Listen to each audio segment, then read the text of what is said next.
Bueno, vale, ahora sí, buenas tardes. Seguimos, si os parece. Vamos a ver ahora el tema 9, que corresponde al capítulo 11 del libro, y vamos a ver un poco el proceso lector. Hemos hablado de la percepción del habla, de la comprensión, hemos hablado de la construcción de oraciones, de tal, de todo el discurso hablado, y nos queda un poco ese discurso diferente, con características propias, que es el discurso escrito, ¿vale? Y cómo nosotros lo percibimos y lo vamos integrando. Y entonces, pues hay un mail, esto, ¿vale? Que se pasea por el mundo, que nos demuestra un poco el tema de la lectura, ¿no? Y dice, según un estudio de la Universidad Inglesa, no importa el orden en el que las letras están escritas, la única cosa importante es que la primera y la última letra estén escritas en la posición correcta, el resto puede estar totalmente mal y aún podrás leerlo sin problemas. Esto es porque no leemos cada letra por sí misma, sino vamos leyendo palabras como un todo. Me parece increíble, ¿vale? Es un poco el concepto de cómo vamos desarrollando esa lectura.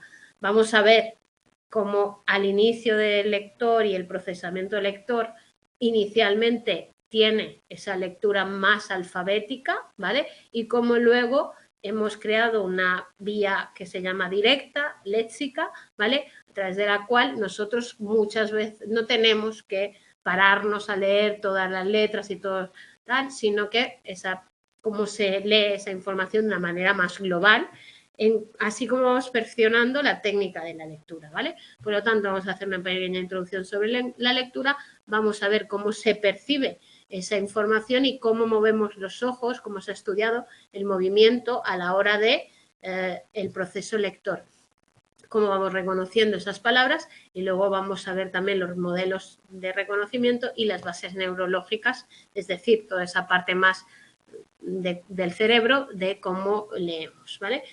Cuando hay diferentes tipos de escritura, ¿vale? La primera escritura que se ha detectado y que conocéis vosotros es la escritura ideográfica, que se basa en los dibujos, ¿no? Entonces nosotros tenemos muestras de mensajes, ¿vale? A través de signos ideográficos, escritura ideográfica, con las pinturas rupestres, esas escenas de caza que tenemos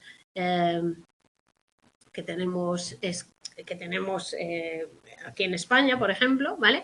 Luego tenemos la estructura logográfica, donde ya no estamos hablando de dibujos exactamente que representan una escena, sino que estamos hablando de imágenes o símbolos escritos que representan palabras completas.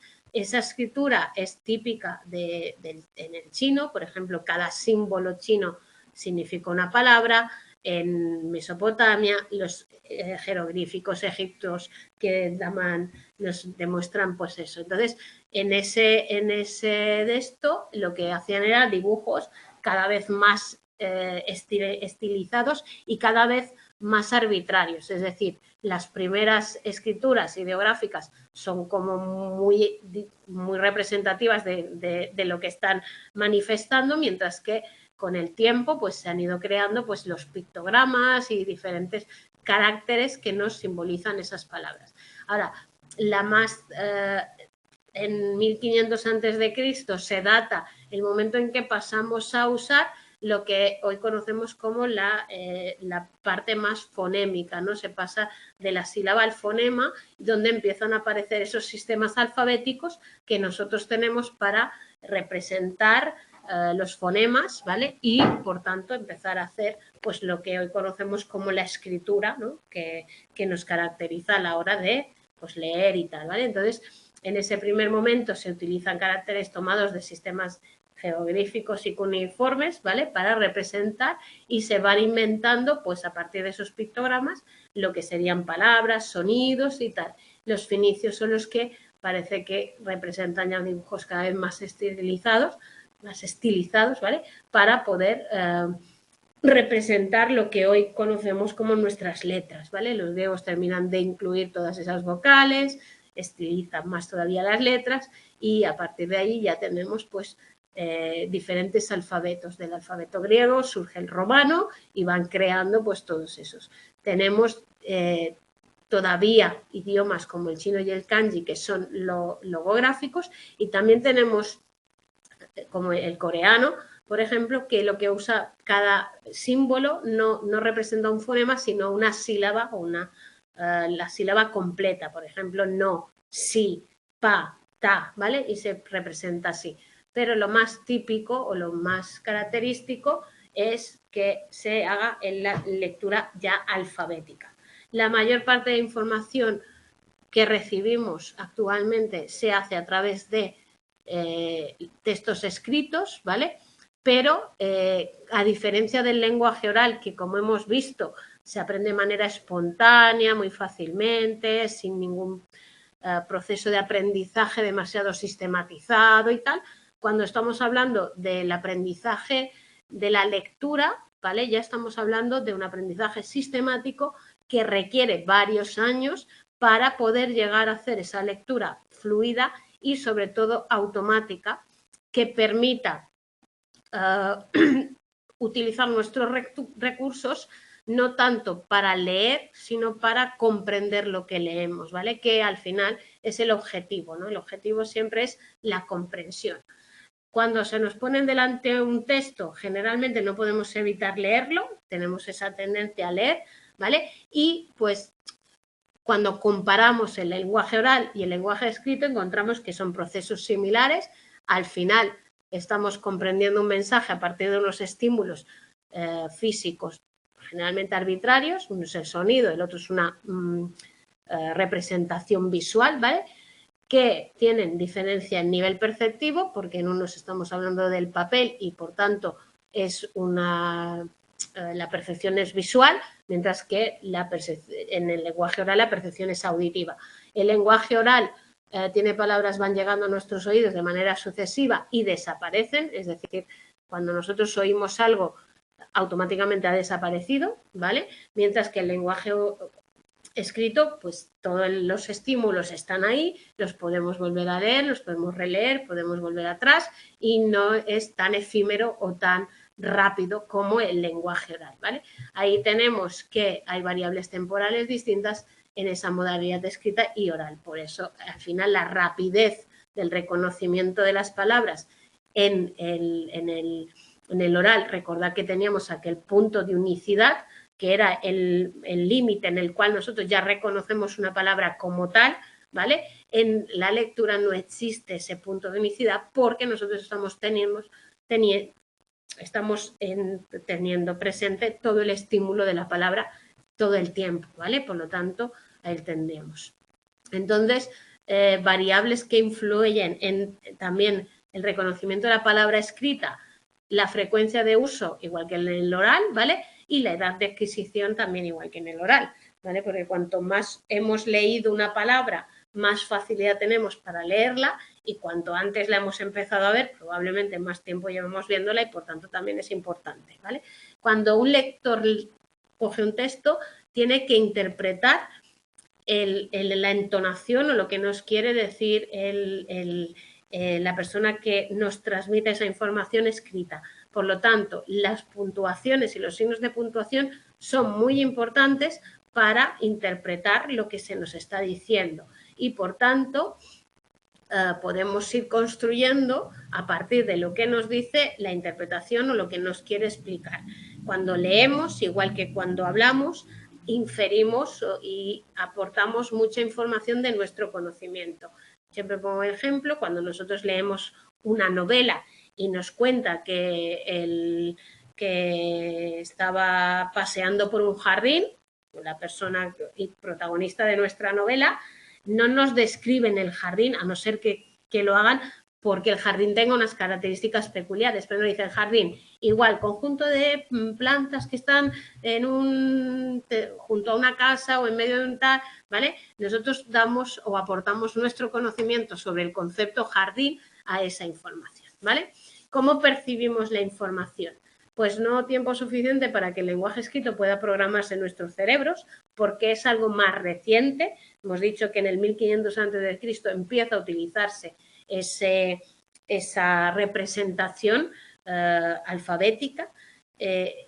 Relativamente es poco tiempo, aunque nos parezca mucho, comparado con el tiempo en que sabemos que ya se ha utilizado el lenguaje oral, ¿vale?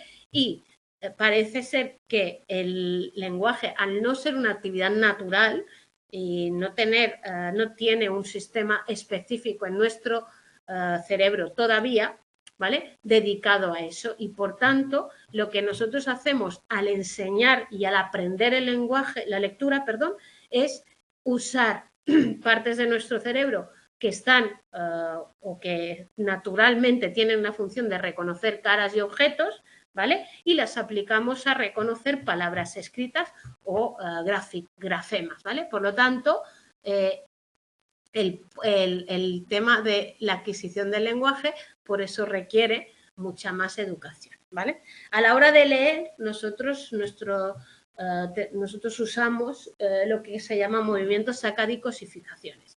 Nosotros tenemos un campo visual muy amplio, ¿vale? Desde esto es de nuestra fobia, ¿vale? Y nuestra fobia tiene un campo visual amplio, pero la agudeza visual es más pequeña, no tenemos tanta agudeza, ¿vale? O tan amplia agudeza. Sí que es verdad que tenemos un campo visual muy alto y podemos percibir visualmente cosas, pero a la hora de agudeza tenemos que enfocar con nuestros ojos y tal. Entonces tenemos que la zona de la agudeza solo podemos ver entre 10 y 12 letras, 2 palabras cortas o una larga, cada vez que focalizamos nuestro lenguaje. Entonces, para ver las siguientes palabras tenemos que desplazar los ojos. A ese desplazamiento de los ojos se llama un movimiento sacádico, que es un salto brusco que realizamos los ojos en el desplazamiento de la lectura, ¿no?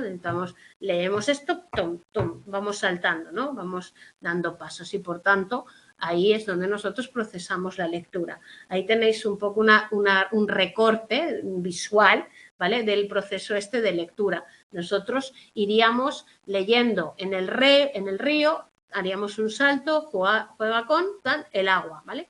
Entonces haríamos salto, movimiento, fijación. En la fijación es cuando nosotros extraemos la información de ese texto para acceder a la pronunciación, al significado y tal, y luego saltamos y volveríamos a ese otro trozo, que sería el movimiento sacádico, y pasaríamos al siguiente, iríamos dando saltos, ¿vale? Entonces, se han estudiado esos periodos de fijación y se habla de un promedio de 200 o 250 milisegundos, o sea que tampoco es un proceso lento, es rapidito, ¿vale?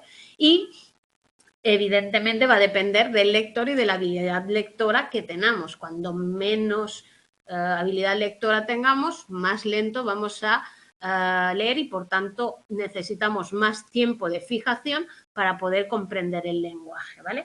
También en función de las características del texto que estemos leyendo. Cuando es un lenguaje más frecuente o más conocido o que manejamos mejor el vocabulario que incluye, somos más rápidos, ¿vale? Y los movimientos sacádicos tienen una duración entre 20 y 40 milisegundos con esa amplitud de movimiento de 8 a 10 caracteres, ¿vale?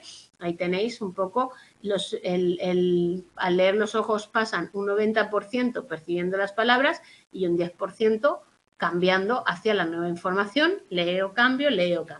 Las regresiones, que son saltos hacia atrás, porque tenemos que volver a revisar el texto que hemos estado leyendo, porque cuando el lector no ha entendido un texto, lo que tiende a hacer es volver a leerlo, releerlo, cosa que, recordad, en el lenguaje oral no podemos, pero en el lenguaje escrito, en la lectura sí. Por lo tanto, cuando más en textos complejos, más vamos a tener que hacer esas regresiones que los textos sencillos, que los leemos más fácilmente, y igualmente las personas menos expertas pues va a tener más dificultades y, por tanto, va a hacer más regresiones a la hora de leer, como es el caso de aquellos niños que puedan tener una dislexia, que tienen que volver muy atrás porque les cuesta esa comprensión, esa traducción de grafema-fonema, ¿vale? Normalmente la regresión es corta si se dirigen a zonas próximas, ¿vale? Pero a veces hay saltos que llegan a líneas de páginas porque nos hemos perdido, ¿vale? Esos movimientos sacádicos son de naturaleza balística, quiere decir que se hacen sí o sí, no vuelven atrás, es decir, ya hemos dado el salto, ya lo hemos hecho. Entonces, lo que sí se marca es el punto de fijación, que es el punto en el cual yo paro para luego volver a saltar, ¿vale? Ahí tenéis como Aconen y Ryan demostraron que durante la fijación el lector se sirve de esa información, no solo de la fobia, sino de la parafobia. Aquí tenéis un poco el dibujo de un ojo, ¿vale? Por dentro, donde es como que yo voy leyendo y en ese punto de límite de la capacidad de esa fijación, donde ya empieza la información parafoveal, será donde yo tendré que saltar la próxima vez para seguir leyendo, ¿vale? Evidentemente todo eso se produce de una manera muy rápida, ¿vale? Y no es fácil detectarlo, pero cuando uno lo estudia y luego se pone a leer, dice, mira, y se da cuenta de que eso existe, ¿vale? Entonces, esa información parafoveal donde yo veo el límite no me sirve para reconocer la palabra, para sacarla directamente, pero me sirve para decir hasta aquí llego, tengo que volver a saltar, ¿vale? Y por tanto iríamos haciendo. Sí que se ha encontrado que hay un sesgo de la lectura hacia a la derecha, ¿vale? Es decir, que tendemos más a tirar hacia esa tendencia a que la fijación tire más hacia el lado derecho que hacia el izquierdo, ¿vale? Cuando los ojos se detienen en una parte del texto, comienza la extracción de información, es decir, en ese punto yo estoy sacando la información para entender el significado. ¿Qué es la fobia dividida? Pues es un cambio visual dividido en mitades simétricas. Evidentemente, recordad que como las funciones de los hemisferios son cruzadas, cuando yo estoy con con la parte izquierda, adquiero, pues la información va al derecho, cuando es el lado derecho, la información va a la izquierda, ¿vale? Por tanto, se proyecta esa información. La información en ambos hemisferios está muy conectada e interacciona muy rápidamente a través de ese cuerpo calloso, que es esa estructura que une los dos hemisferios, ¿vale? Pero tenemos esa teoría de la clásica de la proyección bilateral, que se pensaba que los estímulos que caen en la zona de la fobia se proyectan simultáneamente sobre ambos hemisferios. Actualmente parece que la fobia también tiene una división de esos campos visuales que se llama fobia dividida, donde sostiene que esos estímulos que se proyectan en la fobia van dirigidos al hemisferio correspondiente, es decir, de izquierdo al derecho y al derecho al izquierdo, ¿vale? Por lo tanto, sigue existiendo. ¿Y cómo se transmite esa información? Porque claro, recordad que a pesar de que haya una preferencia o una mayor implicación del área izquierda, la información pasa por los dos hemisferios y los dos están participando en esa lectura o en esa comprensión del lenguaje. Hay autores que hablan de que los dos hemisferios se comunican entre sí y hay otros que dicen que es el hemisferio derecho el que le pasa información a el izquierdo, ¿vale? Entonces, diríamos que es posible que en cada fijación la información suficiente del izquierdo como para que se pueda procesar directamente y en ese caso pues lo que hacemos es utilizar luego la información adicional del derecho para la interpretación y tal. Recordad que el hemisferio derecho tiene una responsabilidad en la interpretación del lenguaje, ¿vale? Y que nos ayuda también a pues un poco marcar ese punto donde vamos a dar el salto a la siguiente información, ¿vale? Entonces, el análisis visual ya hemos visto que era entre 200 y 250 milisegundos, como hemos dicho, es rápido, ¿vale? Y pues también el tiempo de procesamiento cognitivo pues es rápido, porque cuando yo estoy leyendo algo lo pronuncio y ya lo entiendo. Por lo tanto, sí que hemos visto que parece que cuando terminamos hay una fijación en el final de la frase donde parecería que estamos pues un poco dándole ese concepto general o a comprensión del total de esa lectura que estoy haciendo, ¿vale? Entonces, los métodos de lectura que hablan del aumento de la velocidad lo que hacen es intentar que los ojos vayan más rápido. Ya os digo que yo no soy partidaria, sobre todo porque, como dicen los estudios, mejorar la velocidad se pierde la comprensión, ¿vale? Entonces, ha habido una época en la cual se trabajaba mucho la velocidad lectora y eso ha incluido que se deje de trabajar la comprensión lectora. Y volvemos a decir, el objetivo final es la comprensión lectora, ¿vale? Entonces, ¿cómo identificamos esas letras, esos grafemas que están representando los fonemas que nosotros leemos al hacer lectura en voz alta o la interpretación que hacemos? Ha habido diferentes propuestas. En los años 70 hubo una primera propuesta que hablaba de la hipótesis de la plantilla, que dice que nosotros disponemos de representaciones de las letras y como unas plantillas que tendríamos en el cerebro y que comparamos las letras y es cuando nos damos cuenta, pues la A tiene que ser así, redondita, tal, pues yo ahí ya tal, ¿vale? Entonces, es una hipótesis muy intuitiva, como podemos entender, y no bastaría en set 27 porque como tenemos letras mayúsculas, letras minúsculas, diferentes tipos de letra, ¿no? Si os vais al Word y letras, tal, las podemos entender todas y no se escriben igual, como por ejemplo la A que yo tengo aquí, esta que veis ahí, no tiene nada que ver con la A redondita con el de esto hacia el otro lado, por lo tanto, no encaja en la forma en que leemos. Luego está la hipótesis de rasgos que dicen que cada letra sí que se define por unos rasgos concretos y que nosotros esos rasgos nos sirven para detectar la letra y por tanto lo que hacemos es sacar como una especie de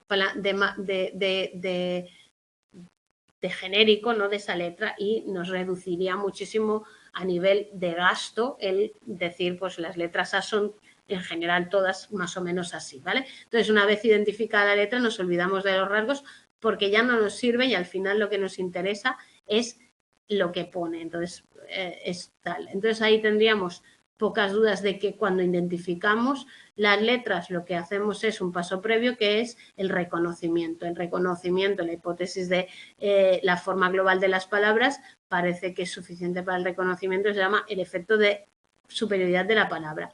Es decir, nosotros no leemos letra por letra, sino que el conjunto de las letras es el que nos llama la atención. Entonces, no iríamos ni por letras o sílabas, sino iríamos por esa letra completa. Eso estaría relacionado con el texto que hemos puesto al principio. No, si yo leyera letra por letra, no podía leer aquel texto. Si yo leo el completo de esa palabra, yo tal. Entonces, parece que hay unos estudios que dicen que eso tampoco puede ser así, que primero nosotros tenemos que reconocer, identificar las componentes para luego poder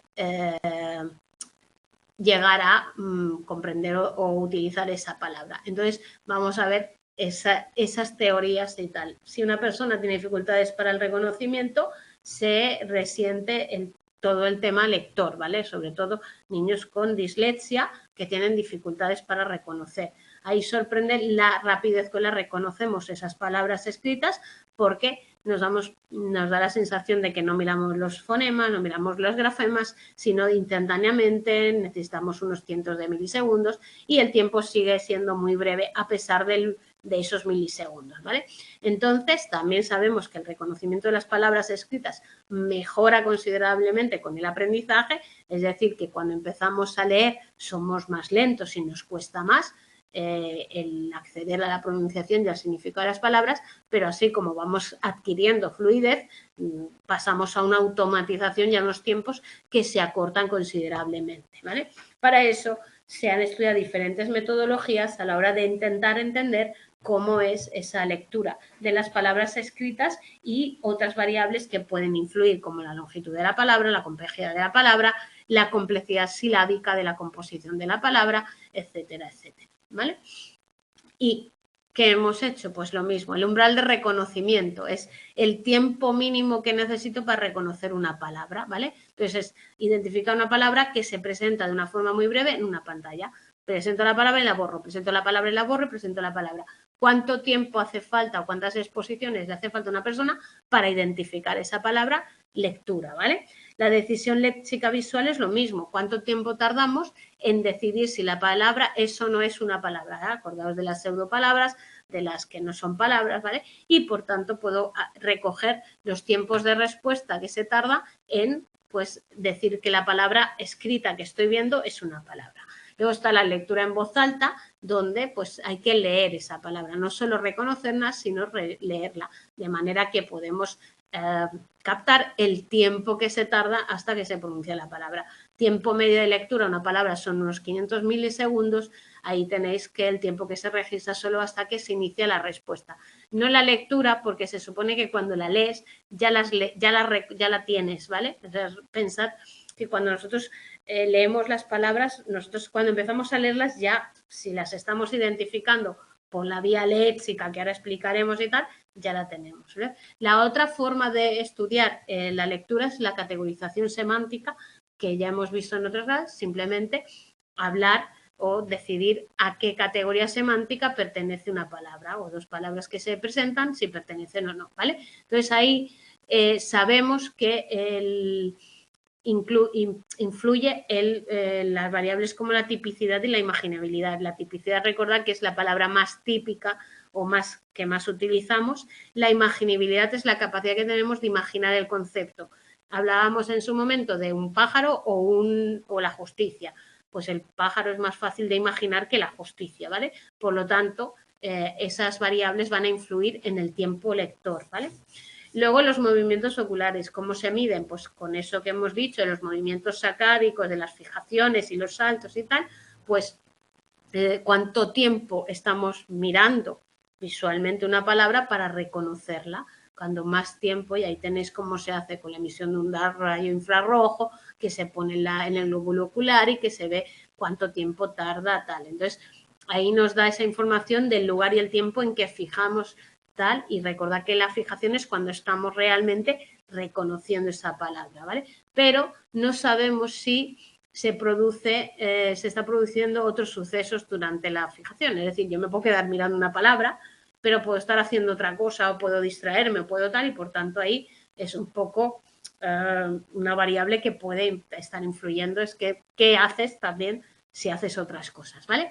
Luego está el priming, que es un poco para estudiar ese curso temporal del reconocimiento de la palabra. Recordad que el priming son unas palabras que si va una palabra clave y la target, el prime y la target, y van juntas, pues se facilita el tiempo de reconocimiento, porque el tiempo SOA, ese tiempo de separación entre ambos, pues puede hacer que según el priming entre ellas, pues sería más rápido o más tarde, ¿vale? El priming, según esa relación, repetición, pues efectos muy potentes, porque estoy leyendo una palabra que ya ha aparecido, ¿vale? Se produce tanto a nivel ortográfico como fonológico como semántico, y por tanto es una atenuación de la frecuencia, porque cuanta más las palabras de más baja frecuencia están menos influidas que las de la alta frecuencia. Las palabras más frecuentes generalmente son más fáciles. Y recordad que en castellano el priming ortográfico y fonológico son prácticamente los mismos, porque el castellano es una lengua transparente, como decíamos, y se escribe de manera muy igual que suena, ¿vale? Y por lo tanto, al ser tan transparente, el ortográfico y el fonológico no varían, a excepción de la CH, de la L, la L, ¿vale? Y tanto, ¿vale? Y pues también el tiempo lo que tardamos entre el target y el prime, o sea, el prime y el target, pues ahí se ven también los tiempos en los cuales tarda la persona en reconocer esa palabra o en decirla, ¿vale? La técnica de priming es muy utilizada para investigar el curso del procesamiento léxico, es decir, el momento en que ya se reconoce esa palabra, se accede a la fonología y sea el significado. Ya tenemos el priming ortográfico, que nos puede hablar del primer momento del procesamiento, de cómo está escrita. El priming semántico, que es ya en un momento más avanzado, porque ya estamos sacando el significado, ¿vale? Entonces ahí estaría que los primeros milisegundos tendríamos un procesamiento de reconocemos la palabra, y luego entraríamos ya en el significado real de esa palabra, ¿vale? Entonces, ¿con qué se mide? Con los potenciales evocados. Recuerda que los potenciales evocados es una de las técnicas de neuroimagen, ¿vale? Que nos permite medir la actividad eléctrica que se da cuando se nos presentan estímulos visuales, por ejemplo, ¿vale? Entonces sabemos que ante según qué estímulos visuales el cerebro tiene diferentes ondas de potencialidad positiva o negativa, ¿vale? Y en función de esas características. Entonces tenemos las ondas negativas que se asocian con la lectura. Por ejemplo, la N400, ¿vale? Que es el milisegundo, ¿vale? La negativa 400 milisegundos sería lo que tardamos en el procesamiento semántico. Decíamos que era más lento, ¿vale? La onda N200 estaría el procesamiento ortográfico, que sería esa primera visual. Y la intermedia sería la N320, donde estaría el procesamiento fonológico. O sea, primero la vemos, fonológicamente la decimos y luego la entendemos, ¿vale? Entonces ahí tendríamos ese curso temporal del reconocimiento de la palabra y del milisegundo en que se da esos cambios cerebrales de las funciones que se van realizando, así como vamos leyendo, ¿vale? Entonces, hay variables que pueden variar en ese momento, que serían la frecuencia y la longitud de la palabra. Con una longitud de palabra más larga o una frecuencia, pues puede hacer que los tiempos en milisegundos se modifiquen en cuanto a la reacción que tenemos para leerlo. Vale, entonces, ¿qué resultados tenemos de esa investigación?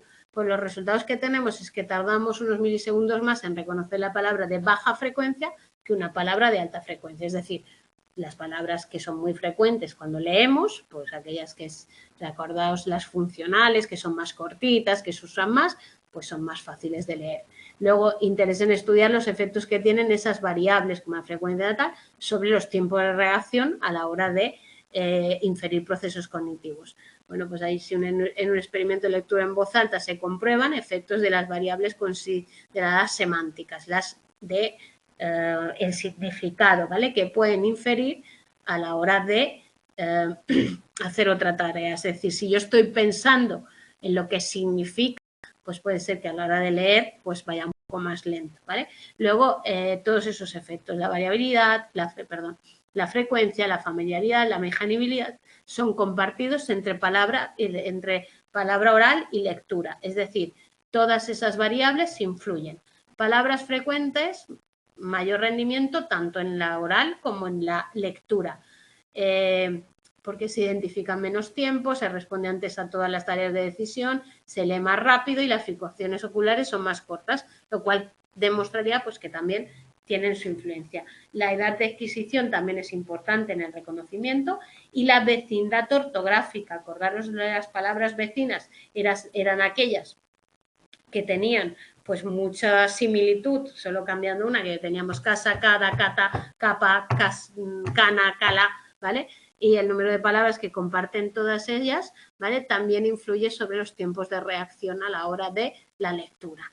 Entonces, el punto de unicidad, recordad, solo influye en la oral porque la palabra la tenemos completa, la palabra escrita que leemos la tenemos completamente en nuestro campo visual y no tenemos que esperar a llegar a un punto para poder identificarla, ¿vale?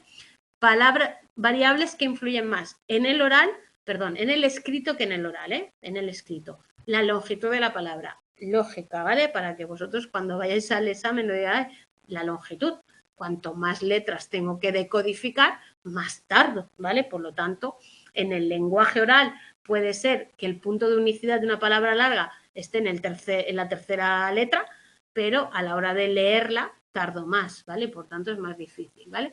Luego, la frecuencia de las sílabas y su complejidad morfológica.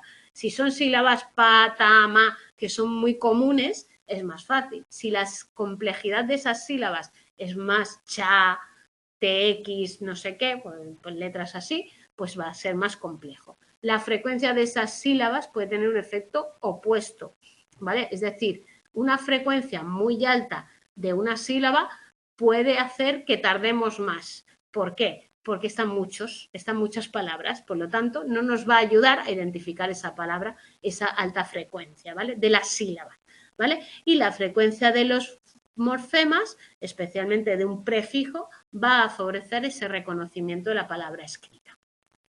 No todas las sílabas son igual de importantes. La primera sílaba que hemos visto en nuestro escrito tiene un estatus especial en todo lo que es el procesamiento de la unidad léxica.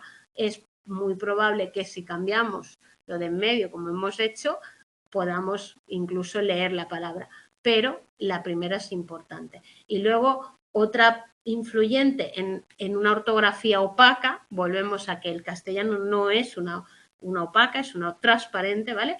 Es la regularidad entre la forma escrita y su pronunciación. Es decir, cuando más igual se escribe la palabra que se pronuncia, más fácil, ¿vale?, va a ser la lectura. Cuando más diferente o más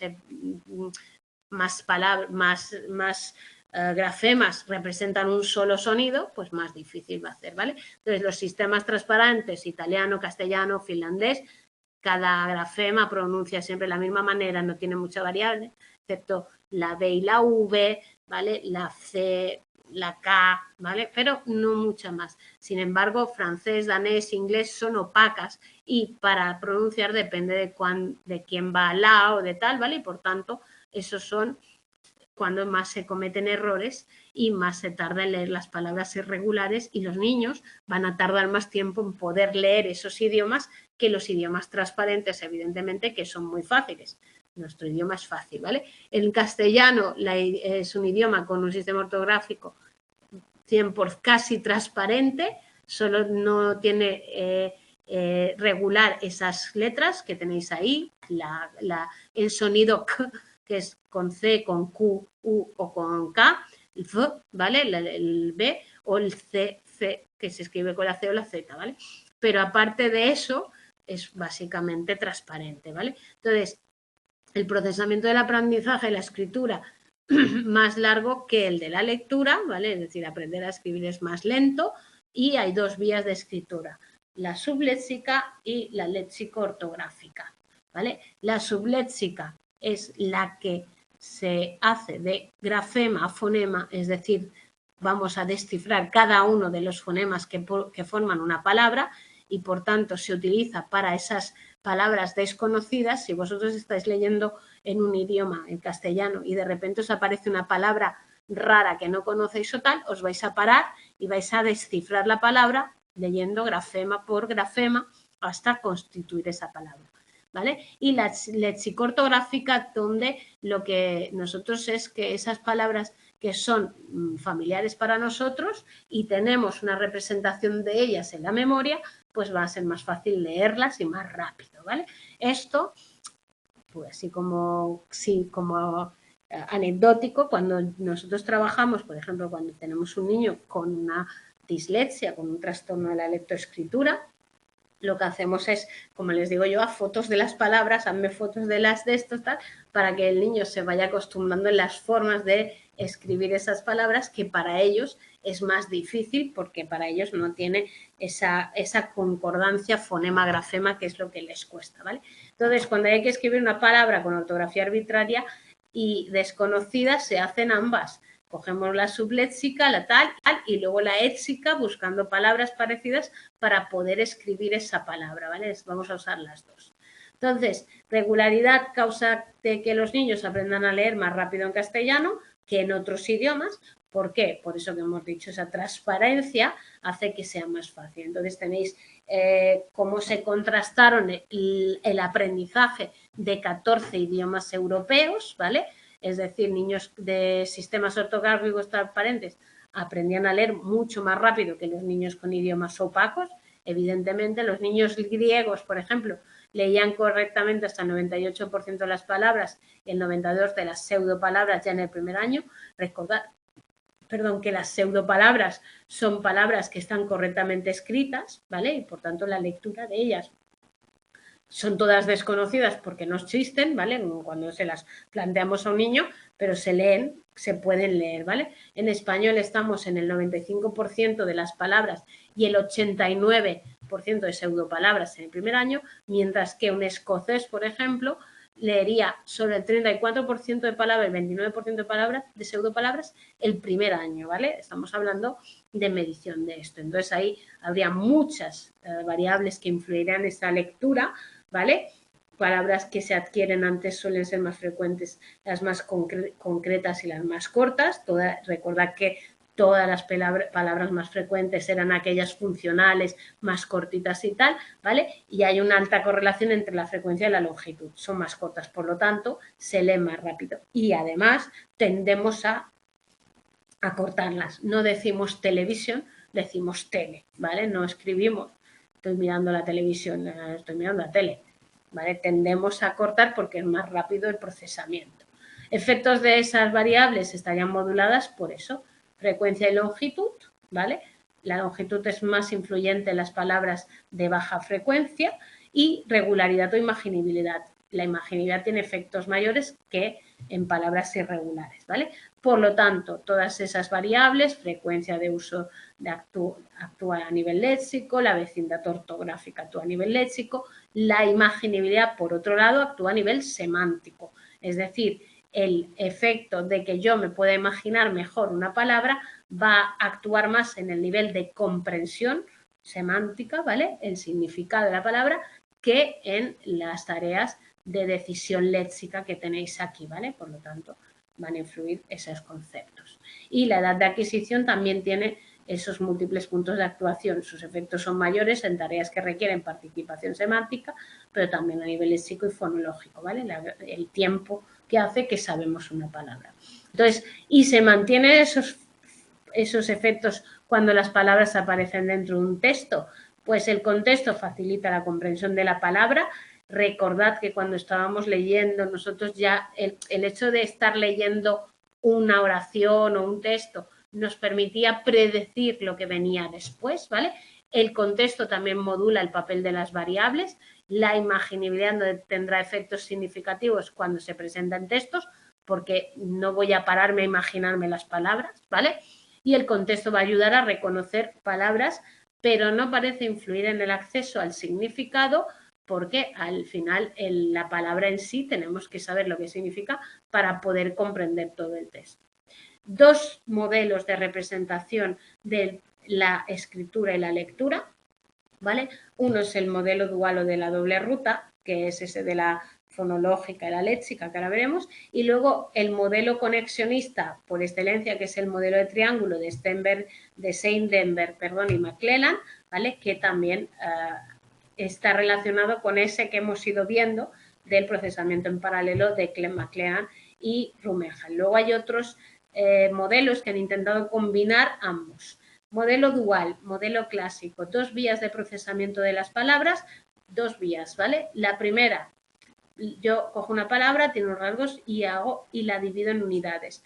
¿Qué hago? Pues una vía que sería léxico-ortográfico, léxico-fonológica, donde estoy haciendo esa lectura directa, léxica, esta vía léxica, que me permite directamente leer las palabras porque yo lo que activo es la representación que tengo en mi léxico visual, en mi cerebrito. Yo ya tengo la palabra que, la palabra dos, la palabra la, a, tal. A lo mejor dual, vías, pues me cuesta más, pero también. Entonces, aquí lo único que uso es la representación gráfica, que he aprendido a base de leerla muchas veces, a base de pues años de tal, la familiaridad y tal.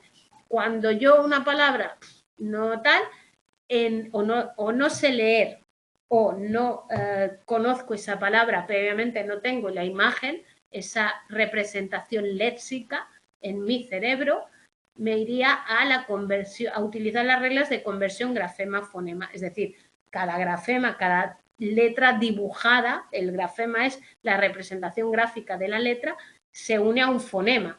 La de redondita que tal se une a la B así, B, C, D. Tiene una representación gráfica para mí y por tanto lo que hago es deducir o sacar o investigar esa palabra fonema por fonema para poderla leer, ¿vale? La vía léxica es muy útil porque hace que nuestra lectura sea más fluida porque reconocemos las palabras de manera automática, directa y rápidamente. Y funciona con las palabras familiares que hemos leído en ocasiones previas y con las palabras irregulares. La subléxica hay que utilizarla, puede utilizarse para cualquier palabra, familiar o no, sobre todo la vamos a usar para las no familiares, ¿vale? Pero sobre todo para no familiares desconocidas o las pseudopalabras, donde lo que hago es una aplicación de las reglas grafema-fonema. En cualquier estímulo puedo yo traducirlo a tal, ¿vale? Y los pasos, primero identifico la palabra y luego tomo una de las dos vías. Parece que si yo nunca he visto la vía, la palabra directamente tiendo al grafema-fonema, hago esa vía que se llama subléxica, ¿vale? Y si es conocida, no necesito usar las reglas grafema-fonema, sino que voy a ir a través de esa léxica, de esa vía léxica que estará en mi léxico visual y yo lo único que hago es recuperar la pronunciación fonológica que yo ya tengo guardada en mi cerebro, ¿vale? Por lo tanto, sería ahí. Palabras familiares irregulares, se marchan esas dos vías, parece que lo que hacemos es una competición. Compiten las dos vías y la que va primero, más rápida, pues se usa primero. ¿Qué es más rápida? La del reconocimiento visual, siempre que yo tenga la palabra en mi léxico, ¿vale? Entonces las dos vías se ponen en funcionamiento, y por eso cometemos muy pocos errores a la hora de leer. No tenemos que entender que no funcionan, sino que se ayudan. Lo que pasa es que siempre suele, si una falla, se mete la otra, pero al principio de la lectura, en el proceso de aprendizaje, ¿qué hacemos? Amigo, pues estoy leyendo y haciendo esa vía subléxica. Cuando yo voy creando mi léxico visual, luego ya automáticamente se usa la léxica, ¿vale? Por lo tanto, hay esa participación doble y la participación de la vía léxica hace que seamos más rápidos a la hora de leer, evidentemente. La vía léxica no requiere aprendizaje sistemático porque nosotros, así como vamos leyendo, por eso es importante que los niños lean mucho, porque no nos sentamos a mirar la de esto y hacer la foto como yo le hago la broma a los niños, sino que a partir de leer, eso se va creando y se va aprendiendo y se va incorporando en nuestro léxico visual, ¿vale? Por lo tanto, es fácil. Este modelo estructural era puramente serial al principio, luego se propuso el modelo de doble ruta en cascada, que es el de Coulthard, ¿vale? Donde habla de esa vía subléxica operaría de manera serial, puesto que hay que hacer la conversión grafema-fonema y tal, y la vía léxica sería en paralelo y en cascada, que iría rápidamente y tal, ¿vale? Entonces parece que esa revisión podría mejorar lo que es la explicación, ¿vale? Luego el modelo del triángulo simplemente dice que no hay esa vía grafema-fonema, sino que tenemos tres niveles, fonológico, ortográfico y semántico, y que nosotros los tenemos pues relacionados entre sí en la representación de cada palabra.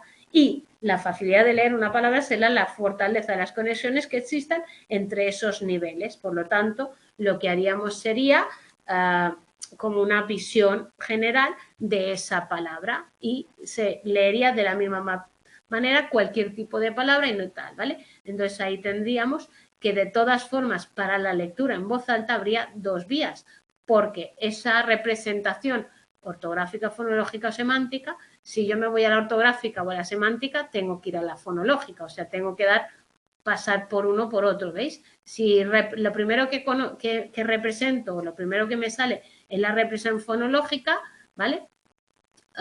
Pues conecta directamente la ortográfica con la fonológica, esta con esta, ¿vale? Esta vía, que sería la que se conecta aquí y conectaría dos. Si fuera el significado, pues iría la ortográfica también y conectaría dos. Y si fuera la fonológica, la semántica, pues también conectaría dos. Y habría unas conexiones entre comillas intermedias. Entonces, ellos hablan que no conciben el sistema de lectura en formato de módulos, sino en redes compuestas de varios nodos que se relacionan entre sí y se activan como las redes neuronales. Por lo tanto, para ellos los distintos componentes del sistema trabajan en paralelo y no necesariamente tienen que terminar de funcionar. Quiere decir que yo, cuando ya la he reconocido, ya está, la otra se para y no tengo por qué seguir, ¿vale? Que mejora con la práctica y que todas las regresiones grafema-fonema, esa relación entre esas tal, no son necesarias o no existen, ¿vale? Por lo tanto, ahí lo tenéis. Ambos modelos son vigentes, ambos explican cosas que se han encontrado y ambos están apoyados por la evidencia. Por lo tanto, ahí tenéis. La lexicalidad, es decir, esa capacidad de reconocer las palabras tal, el modelo dual, palabras se leen más deprisa con el sistema de pseudopalabras porque se hace uso de esas dos vías, la léxica y la subléxica, ¿vale? y el modelo del triángulo lo explica porque habla de esas que hay más conexión con las palabras que se han leído antes, ¿vale? Por lo tanto, ese proceso de reconocer visualmente las palabras tal estaría explicado por ambas teorías. Eso es lo que tal. La frecuencia, explicado por ambas teorías. La teoría del modelo dual hablaría de un umbral más bajo de las palabras frecuentes, por eso leemos más rápido las palabras frecuentes. La teoría del triángulo lo explicaría porque las palabras frecuentes, al haberlas usado más, tienen mayor conexión en el sistema y por tanto son más rápidas. La vecindad activa las representaciones léxicas de las que comparten letras con ellas y eso aceleraría la pronunciación. En el modelo dual lo explicaría la interacción de la frecuencia con la longitud afectaría más a esas palabras de baja frecuencia y la frecuencia de la regularidad porque la baja frecuencia se tarda más tiempo en esa conversión de grafema a fonema en una palabra irregular porque no es transparente, ¿vale? Y ahí lo tenéis, entonces a la hora de leer pues costaría más al usar esa vía. Y luego tenéis las bases neurológicas de todo eso. Entonces, hemos dicho, bueno, para aprender a leer, de esto que voy a meter aquí es que se usan las dos vías, que lo importante es que nuestros niños aprendan el alfabeto, la conversión grafema y fonema y que aprendan luego la ruta léxica directa. Eso de vamos a leer directamente las palabras sin pasar por el grafema hace que los niños tengan más dificultades a la hora de leer, porque las dos vías se complementan y permiten leer más rápido. Por lo tanto, hay que trabajar todas las vías y no ese modelo que hubo una época en el cual dejaban de utilizar la conversión grafema-fonema, no se estudiaba el alfabeto y lo que estudiaba, bueno, el alfabeto, la conversión alfabeto-fonema, ¿vale? Ya me entendéis, y solo se quería aprender directamente. Eso no es bueno y no debería de hacerse. Entonces, si tenéis un niño con dificultades del lenguaje, comprobad si se sabe el alfabeto y si no se lo sabe, se lo tenéis que enseñar, de verdad os lo digo, ¿vale? Que eso por experiencia lo tenemos, ¿vale? Entonces, bases neurológicas de la lectura, hemos dicho que nuestro sistema cerebral no está biológicamente preparado para la lectura, al contrario de la palabra oral, que sí es que está, y entonces tenemos que usar unas áreas cerebrales que estaban destinadas a otras cosas para poder hacer ese proceso lector, ¿vale? Entonces hay zonas del área visual, evidentemente situadas en el área occipital, y de la motora, porque también vamos a hablar, y también pues todo el procesamiento visual, fonológico y semántico de la palabra. Entonces, tenéis ahí el proceso, ¿no? ¿Cómo leemos? Cuando leemos, entra la zona pariotemporal, ¿vale?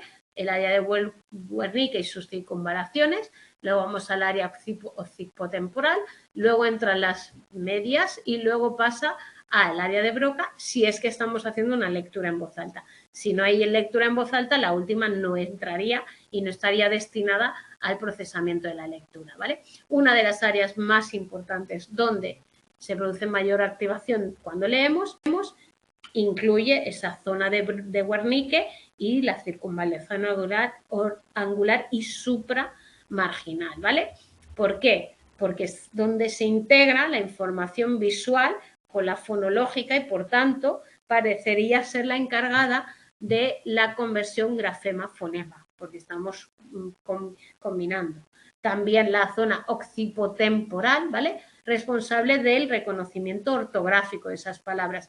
Es la zona o la corteza del área visual de las palabras donde se estarían representadas esas palabras a nivel ortográfico y, por tanto, cuando nosotros las vamos a decir de la lectura, pues se utiliza y se aplica o se pone en marcha esa zona, ¿vale? Luego tenéis esta área, ¿vale? Esta área se la llama el área de la formación visual de las palabras. Es una zona del hemisferio izquierdo donde unen los lóbulos temporal y occipital, ¿vale? Y donde con el aprendizaje de la lectura se ha visto que se produce un reciclaje neuronal, que esa zona que estaba especializada en reconocimiento de letras y palabras, en el reconocimiento de las caras, se ha regido o manifestado o erigido, era la palabra, como la zona en la cual también estamos metiendo el reconocimiento de las letras. Y es esa zona que decíamos que el cerebro no tiene para eso o no tenía para eso, pero que ahora utiliza para eso, ¿vale? Entonces se sabe porque se han comparado cerebros lectores expertos con analfabetos, ¿vale? Entonces ahí hay mayor diferencia, se localizan en esta área, es decir, una persona analfabeta no tiene esa área tan desarrollada o le funciona tan bien como una persona que es un lector. De hecho, los analfabetos apenas tienen activación en ese área. El grado de activación está determinado por la destreza lectora. Entonces, cuanto más fluida es la capacidad lectora, más activación se produce en ese área, ¿vale? Por tanto, sabemos que ese área se ha especializado en ese, ¿vale? Entonces, ese área del hemisferio izquierdo es la caja de las letras para todos los lectores, con independencia del método. Como hemos dicho, método léxico, subléxico, tal, con independencia de si tenemos un lenguaje opaco o un lenguaje transparente, ¿vale? Se activa solo para palabras escritas, no para números, no para figuras, ¿vale? Ni para caras. Entonces, sabemos que viene determinado por el desarrollo del aprendizaje lector. Los niños que están aprendiendo a leer, poca activación en esa zona, a la activación aumenta así como vamos aumentando la fluidez lectora y no está relacionada con la edad, sino con el nivel lector. Es decir, personas que no han leído tanto, no son lectores tan expertos, ¿vale? Recordad que yo puedo ser muy mayor y ser un lector inexperto, o puedo ser muy joven y ser un lector experto. Depende de lo que lea, porque todo eso que hemos dicho de generar nuestro léxico mental, de la frecuencia de las palabras de tal, al final influye en mi capacidad lectora, ¿vale? Entonces, organizado de manera jerárquica, parece que la parte posterior más próxima al área visual estarían las letras, luego vendrían los grupos de letras, luego los fonemas y parece que tiene incluso una estructuración jerárquica en ella, ¿vale? Y la tercera parte importante estaría el procesamiento semántico, el significado, ¿vale? Ahí tenéis un poco el tema de las dislexias. ¿Qué pasa con las dislexias evolutivas? Son niños que tienen unas grandes dificultades para aprender a leer sin causas aparentes. Ese evolutivo significa que viene de serie y hay un 3%. Hay alteraciones evidentes estructurales en el cerebro, menor volumen de la sustancia gris en esos lóbulos temporales, sobre todo el izquierdo, diferencias con niños normales, entre comillas, por favor, especialmente en esa zona occipotemporal izquierda, en la zona donde se forma la representación visual de las palabras, mayor cantidad de sustancia gris en el derecho y menos densidad de sustancia blanca en el fascículo arqueado, ¿vale? Y ciertas anomalías funcionales.